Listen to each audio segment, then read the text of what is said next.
10th class के बच्चे हो या 12th क्लास के बच्चे हो, आप सभी बच्चे बोर्ड एग्ज़ाम जो है वो देने वाले हैं। बोर्ड के जो एग्ज़ाम्स होते हैं ये आपका भविष्य डिसाइड करते हैं, आप आगे क्या करोगे, आप क्या बनना चाहते हो। तो अभी भी अगर आप सीरियस नहीं हो तो सीरियस हो जाओ। बोर्ड के एग्ज़ाम में ऐसी कुछ गलतियां हैं जो बच्चे अनजाने में हड़बड़ी में कर देते हैं, तो इन गलतियों से बचने के लिए इस वीडियो को अंत तक देखना। पहली गलती, डिटेल्स ना भरना।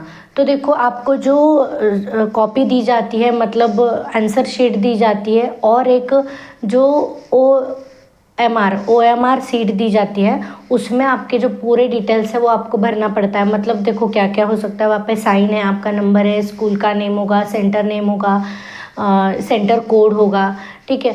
और ये सारे जो इन्फॉर्मेशन है आपको जो शीट दी होती है उस पर भी फिल करना होता है, और आपका जो कॉपी है उस पे भी फ्रंट पेज पर आपको ये सभी फिल करना होता है, ठीक है। अगर आप वो भूल जाते हो तो आपका पेपर है वो पेंडिंग रह जाता है, आपका पेपर चेक नहीं होगा। तो ये समझ लो, सावधानी से याद से आपको पूरे डिटेल्स जो है वो अच्छे से भरने हैं। और देखो, मिस्टेक भी नहीं करनी है, ठीक है। डिटेल्स भरते समय आप एक भी मिस्टेक नहीं करोगे, अच्छे से जो है वही आपको लिखना है, ठीक है। दूसरी गलती, रेड पेन का यूज़ करना। आपके एग्ज़ाम में सिर्फ आपको ब्लू कलर और ब्लैक कलर का पेन यूज़ करना ही अलाउड है। रेड पेन जो होता है वो सिर्फ टीचर्स और जो एग्ज़ामिनर्स हैं उनके लिए होता है, ठीक है। तो अगर आप रेड पेन का यूज़ आपके पेपर में करते हो तो आपका पेपर चेक नहीं होगा और पेंडिंग रह जाएगा, ठीक है। और देखो, अगर आप डेकोरेशन के लिए, कुछ स्टूडेंट ऐसे होते हैं कि पेपर बहुत अच्छे से डेकोरेटिव करना चाहते हैं, तो वो क्या करते हैं, मतलब ग्रीन पेन, ऑरेंज पेन, ऐसे पेन जो है वो यूज़ करते हैं। तो ये भी अलाउड नहीं है। आप जो कुछ भी आपका डेकोरेशन, मतलब लाइन वगैरह आपको ड्रॉ करनी है तो वो आप पेंसिल से कर सकते हो। डायग्राम वगैरह जो ड्रॉ करनी है वो भी आप पेंसिल से करना, और जो राइटिंग है वो ब्लू पेन और ब्लैक पेन से कर लेना, ठीक है। और रेड पेन या अलग कौन से भी कलर का पेन आपको यूज़ नहीं करना है। अगर आप ऐसा करते हो तो आपका रिजल्ट तो नहीं आएगा, मतलब अगला साल जो होता है, नेक्स्ट ईयर, वो तो बर्बाद ही हो जाएगा। क्योंकि अगर 10th या 12th का रिजल्ट ही नहीं आएगा तो आगे आप कुछ कर नहीं सकते हो, ठीक है। तीसरी गलती, उल्टी सीधी बातें लिखना। तो देखो, कुछ बच्चे ऐसा करते हैं कि उनको सही आंसर नहीं आता होता, तो वो क्या करते हैं, उल्टी सीधी बातें लिखते हैं।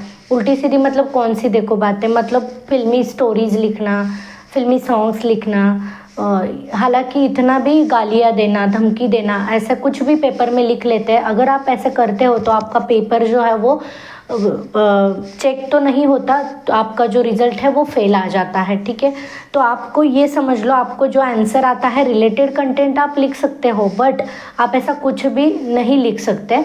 और आपको ऐसा लगता है कि पूरा पेपर भर देने से बहुत मार्क्स मिलते हैं, मतलब कुछ भी लिखने से, पूरा पेपर भरने से मार्क्स नहीं मिलते।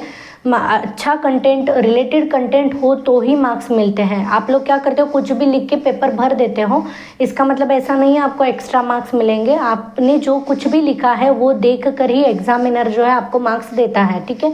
आप ऐसा मत समझो कि एग्जामिनर आपका पेपर जो है वो रीड नहीं करता। पूरा पेपर आपका जो एग्जामिनर है वो रीड करता है, उसके बाद ही आपको नंबर्स जो है वो मिल जाते हैं, ठीक है। फोर्थ गलती, कॉपी में पैसे रखना। तो कुछ बच्चे जो है वो क्या करते हैं, उनको डर लगता है फेल होने का, तो वो क्या कर देते हैं, एग्ज़ाम के कॉपी में पैसे रखते हैं और टीचर से रिक्वेस्ट करते हैं कि टीचर मुझे पास कर दो, ठीक है। तो अब देखो बच्चों, ये जो इवोल्यूशन सेंटर होते हैं, मतलब जहाँ पे आपका पेपर चेक होता है, वहाँ वो जो सेंटर्स है वो सीसीटीवी कैमरा के अंडर होता है। तो वहाँ पे अगर वो टीचर चाहे ना तो भी आपको पास नहीं कर सकता। आपने जितना लिखा है उतने ही मार्क्स आपको वो दे सकता है, ठीक है। तो ऐसी गलती बिल्कुल भी मत करना। कुछ बच्चे तो ऐसा करते हैं कि इमोशनल ब्लैकमेल करते हैं टीचर्स को। अगर मैं फ़ेल हो गया, ऐसा लिखते हैं पेपर में, अगर मैं फ़ेल हो गया तो मम्मी मुझे मारेगी, पापा मुझे मारेंगे। और इतना ही नहीं, बच्चे ऐसा भी लिखते हैं कुछ कि अगर मैं पास नहीं हुआ तो मैं अपनी जान दे दूँगा। ऐसे इमोशनल टीचर्स को जो है वो ब्लैकमेल करते हैं। तो आप बच्चों, इतने आप कमज़ोर हो क्या कि सिर्फ एक एग्ज़ाम से डरकर आप अपनी जान दोगे? जान इतनी सस्ती है आपकी? अब देखो बच्चों, आप कुछ भी कर सकते हो। आपको एक बात बताती हूँ, साइंटिफिकली ये प्रूव हुआ है, 14 to 22 एज के जो बच्चे होते हैं वो कुछ भी, मतलब कर सकते हैं वो बहुत एक्टिव बच्चे होते हैं। मतलब एक्टिव जो एज पीरियड है वो 14 टू 28 का 22 का होता है। तो ये समझ लो कि आप अगर आपकी जो पूरी मेहनत है, आपका जो पूरा टाइम है, अगर आप अच्छे कामों में, मतलब आपको सिर्फ पढ़ाई में अगर लगाओगे तो आप कुछ भी कर सकते हो। तो ये गलतियाँ तो क्या है, ये गलतियाँ करने की नौबत ही नहीं आएगी। तो ये वो 5th गलती है गलत आंसर लिखना। तो देखो कुछ बच्चे हैं उनको सही आंसर नहीं आता होता है, तो क्या करते हैं दूसरे चैप्टर का कुछ भी, मतलब जो उनको याद होता है वो सब लिख लेते हैं।